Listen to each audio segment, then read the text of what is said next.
కాకినాడ దేవాలయం వీధిలో వేంచేసిన శ్రీ రుక్మిణి సత్యభామ సమేత శ్రీ వేణుగోపాల స్వామి వారి ఆలయంలో 85వ వార్షికోత్సవ వేడుకలు ఘనంగా నిర్వహిస్తున్నారు. ఉత్సవాలు 4వ రోజు శ్రీ నరసింహావతారంలో స్వామివారు భక్తులకు దర్శనమిచ్చారు. ఈ సందర్భంగా తెల్లవారుజాము నుండి స్వామి అమ్మవార్లకు అభిషేకాలు పూజలను ఆలయ అర్చకులు శాస్త్రోక్తంగా జరిపించారు.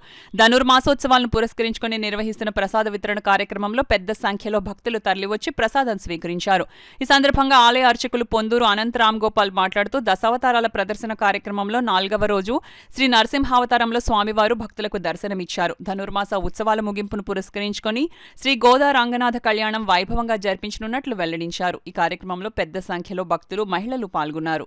దేవాలయం వీధిలోని శ్రీ వేణుగోపాల స్వామి ఆలయంలో రేపు 25వ తారీఖు నుంచి అవతారాలు మొదలుపెట్టారు.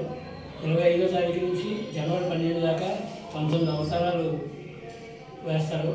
సో అందరు భక్తుల్ని మేము కోరేది ఏంటంటే అందరూ వచ్చి దర్శనం చేసుకుని ప్రసాదం తీసుకుని వెళ్ళవలసిందిగా కోరుతున్నాం.